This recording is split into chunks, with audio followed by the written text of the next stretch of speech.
Yo, what is up guys, FaZe here and welcome back to another video. Hope you guys are having a fantastic day. And in today's video, I'm going to be going over the Project Murat, a brand new Tier 10 French medium tank. This tank just came out in the latest updates of World of Tanks Blitz. And in today's video, I'm going to be giving you guys a short review on the tank, also letting you guys know what is really good about this tank and what is absolutely horrible about it. Now, it is an autoloader, so it's a brand new French autoloader. It has two shells, a lot like the Barasca Tier 8, which makes it a very fun and historic tank. Now, obviously, I'm going to be going over all the stats about it and what's good and what's bad.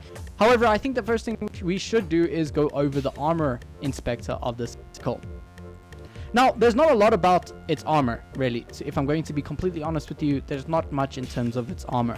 It's a lot. I'm going to be comparing it to the Leopard 1, by the way, since they're both Tier 10 lighter or medium tank, sorry, and they both have pretty awful armor. So I thought that was I thought it would be a great and fitting tank to compare it to. Now, as you can see on the Project Murat side on the left here, there's a lot in the red, and not all of them are kind of consistent to being a bad thing, such as the weight. The weight is less than the Leopard 1 and it's counting it as a bad thing. That is not necessarily a bad thing. However, if you want to go through this fully, you can have a look at them. Both these tanks do not have equipment right now. So this is the tank stock without any equipment added. And you can see that the tank has only 2.3k DPM and upwards on the Leopard 1 of 3.3k. Now, obviously the Leopard can have upwards of 4k DPM, which is just absolutely crazy. But yeah, the Project Murat has nothing to do with DPM. It's an autoloader, it has 2 shots and 2.4 seconds interclip reload. Now you can get this up to 2.6k DPM. Obviously I'll show you guys what equipment I'm running on this tank, but let's go over the armor quickly. Now the armor is actually pretty good in a way. You would obviously look at this and say, oh damn, it has only 50 mils of armor. That's worse than the Leopard 1. Obviously the Leopard 1 has 70 mils, but what this tank has differently to the Leopard 1 is that its upper plate is very steep, which makes it actually 200 millimeters thick in most scenarios. Obviously it's only 50 mils if you're directly pointing at it at its angle. However, on flat ground, this tank is getting upwards of 200 mils thick, and you can get it even higher. Obviously if you poke like this, both the upper plates and lower plates got upwards of 150 mils, which is very good. Now obviously straight on, the lower plate is pretty bad. It's only 93 millimeters, which means any tank is really going to go through the bottom plate, no problem. But one thing that this tank does have, which is really good and is better than the Leopard 1, is 9 degrees of gun depression, which allows you, when you're going fully held down, to have upwards of 300 millimeters on the upper plate. So if you're only showing the upper plate, which is kind of not too hard, but the lower plate is very big, so you just want to be mindful that you do not overpeak the lower plate. But if you're not, yeah, you have a very strong armor profile. The turret is a lot like the old Vickers, where the gun mantlet is basically impenetrable.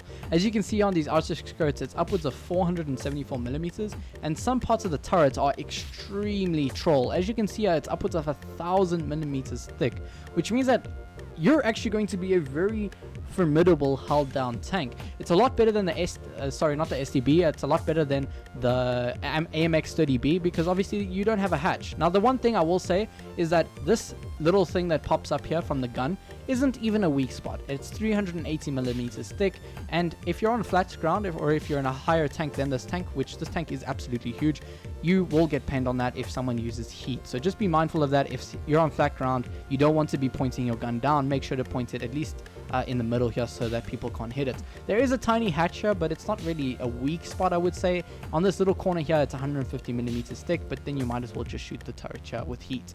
So that is the armor inspector. So basically the tank has no armor, but it can be very effective in some places, like the upper plate over here. Now the other thing I'm going to speak about quickly is its gun. It is a 2-shot autoloader with 2,600 DPM in comparison to its equipment. If you want to freeze the screen here and just have a look at the equipment I'm running, you can do so. This is obviously, I've only played 1 game in it and I do enjoy the tank already. This is not a obviously 30 games in, 50 games in video of the tank. It's just my first impressions of the vehicle, and this is the equipment that I would choose for you guys if you were to run this tank. Now obviously I will explain the calibrated shells part, because if you run improved ventilation, you would think that there's a lot of benefits here, but the calibrated shells makes it have over 345 millimeters thick, so that is absolutely amazing. On its premium AP, you can pen a lot of tanks with that, so I would definitely suggest running this tank with calibrated shells. Now without that, let's have a look at, not the camos, we don't want to look at the camos, camos don't matter. We want to look at the equipment here. Not equipment, gun, there it is. So you have the 2-shot gun. and a 2.4 second intercrypt reload, which is pretty good because that kind of means that you can put out your shots very quickly. And it has something that's also pretty good comparison to the Leopard, is a 370 alpha gun. The Leopard 1 has a 360 alpha gun, so you do have that 10 more mils of not penetration, but alpha. And that the difference is actually huge. You're going to run a lot of shells over 400 damage. I hit a few shells in the replay I'm going to be showing you guys over 450 damage. So yeah, it's a very hard hitting gun. 14.67 second reload, which is very fast. You'll reload that clip in no time, but the DPM obviously isn't the greatest. So with that being said, let me head straight into a replay for you guys. Obviously you don't want to just hear me blabber on about stats the whole time. Now this Project Murat is actually a fantastic tank. I do enjoy it. The first game that I had in it was a bit of a weird one. As you can see, the mobility, not the greatest. It's getting upwards of 60 kilometers, which is pretty nice. And it does have the ability somewhat like the Yo, the M6 Yo and the Concept 1B, by which when you shoot the tracks, it can actually still move even though you've broken the track. The first shot I do is 350 alpha, and then I put another shot out for 455. There is a bit of a lag here in the beginning of the game. It's pretty bad. This is my North American account, so yeah, I'm playing on the North American server instead of the EU, so the lag is pretty bad. However, with that being said, we're still going to push on and put another shot into this Project Murat, killing him off. Now, what's very nice about this tank, like I said, is the ability to dump shells very quickly, and then a pretty quick overall clip reload of 14.7 seconds. Now I'm going to hold on to the shell pretty long because I wanted to get it clear onto that Hori there, but I decide now that okay, the Foch is pushing me, I should probably just dump the shell or either reload it. I see the Foch pushing the batch head, and I knew he wouldn't go for me since the batch head is low, and I would save the shell and shoot it on the Foch. I do 390 alpha on that shot, which is pretty nice. Like I said, the alpha is a very nice thing about this tank. It is going to do a lot of damage in its shells. I take one shot that was definitely not necessary here, and then I also drive like a buffoon. Now please don't like crucify me in the comment section, because obviously I'm playing on an NA server. The ping is obviously not great and I'm driving like a lunatic here. I failed to get the track as well, unfortunately, but at least the Foch was not able to put a shell into me. Now as you can see, the mobility is not bad for being such a huge tank. Mobility is definitely not bad whatsoever, and what's nice about this tank is that you're not really going to get heshed in the front. Like I said, it's a very angled upper plate, which means that in most scenarios, yeah, you're not really going to get heshed here because of that angle. Now, in the beginning of the game, you saw when I versed that enemy Project Murat, it was very red. That tank is absolutely red, and I did switch to heat as well. And yeah, it was freaking red. You're not going to pen it really if you're playing a medium tank, which is pretty nice. Now, this is where I see the gun being a bit crappy. As you can see, that aiming time is not the greatest. It's supposed to be 2 seconds if you look on World of Tanks Blitz Armour Inspector, but it does not feel like a 2-second aiming time whatsoever. What's nice is that the Hesh does, or not Hesh, it's definitely not Hesh, but the HE does look pretty good. But this is an AMX50B. It has no armor on its side, so it is kind of obvious that I'm going to pin its side. Now at this point we've done 3.3k damage, and to me it doesn't look like I've done anything, to be honest. Now I was trying to see if the armor can be effective here, but yeah, it looks like even the 50B, if he's running APCR or even AP, it seems like it's just going to go through. So I would only suggest angling that frontal plate if you're versing a medium tank, because heavy tanks are just going to pin it no problem.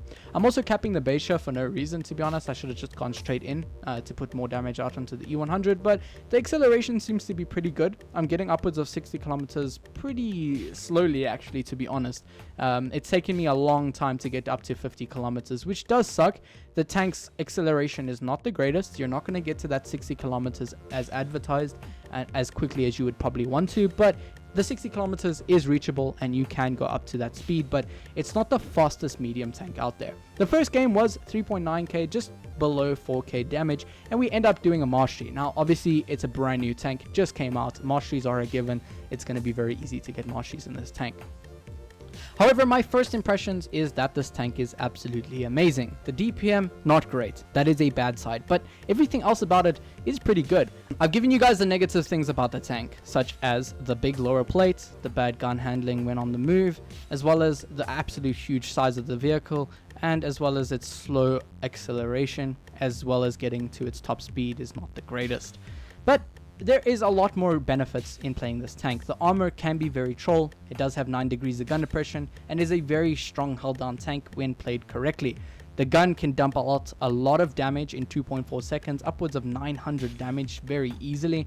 And yeah, and you can also averagely get upwards of 800 damage when dumping your shells. The gun can be pretty accurate if you wait in on that aiming time. So yeah, overall the tank is very, very good. I do really like it. For my first game, obviously I will be playing a lot more games in this tank to give you guys a more broader review on it later on. If not, I'll just let you guys know in my Discord server down below. So if you want to join that, you can by clicking on the link in the description. And with that being said, guys, hope you enjoyed this video. If you did, you can leave a like and subscribe for more future reviews on vehicles that come into the game and that are already in the game. And with that being said, guys, hopefully your shells hit their marks, and I'll check you in the next one. Goodbye.